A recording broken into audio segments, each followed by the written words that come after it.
I am John Laudon. I am Tom's baby brother. I suspect it wouldn't surprise very many of you that our parents didn't really discipline us. It was one summer, probably 1957. I was 7 years old. Tom was back from some far-flung adventure. And our father didn't have a clue regarding our disciplinary lack. Our mother tried, and that summer, to that end, she took Tom aside and said, "Tom, you got to do something about John. He's a wild Indian, he won't take a bath, he won't listen, he won't do anything I tell him. Please straighten him out." I'm sure Tom was really pleased to have this assignment, and it wasn't long before he caught me pitching a popsicle stick into the yard. And he said, "John, come over here, I want to talk to you." This was new. So over I went, and when Tom was mad at you, or really wanted to get something across, he would bend over the top and he would open his eye really wide, and he would say, he said, "John, you've got to quit littering the yard. You've got 1 hour to clean up all of these popsicle sticks, and if I find one more popsicle stick in this yard, you are going to get paddled." So, I was very diligently picking up popsicle sticks for perhaps 10 minutes, and a frog hopped by, and I hopped up to the frog.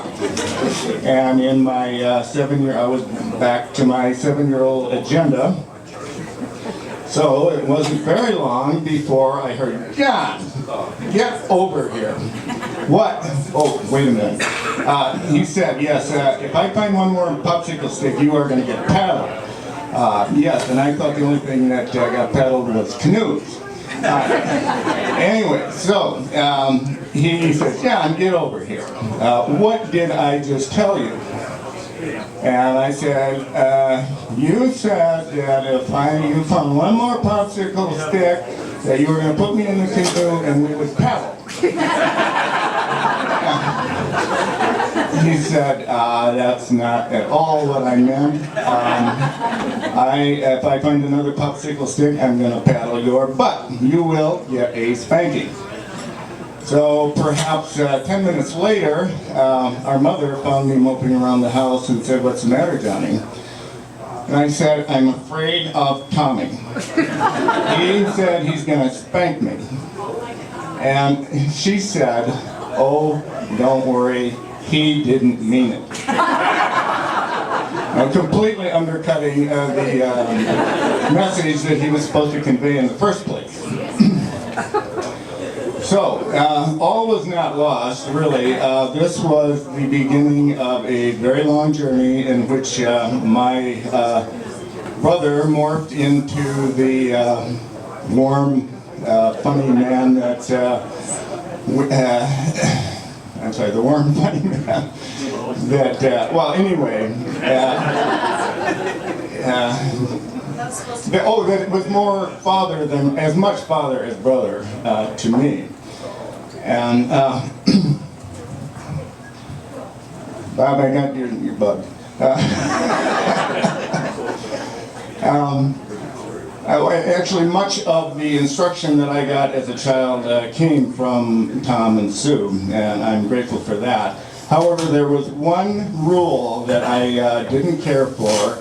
It came to light on a float trip about 2 years ago. We had the family in rafts on the Yellowstone River. Tom was military, and he insisted that when a man was indoors, he had to take off his hat. And balding people don't necessarily want to take off their hat. And we got into a tiff about this. And he won. I took off my hat. only because he was willing to make a bigger stink out of it than I was. So, in the future, I will look forward to not having to take my hat off in a bar full of cowboys and rednecks all wearing hats.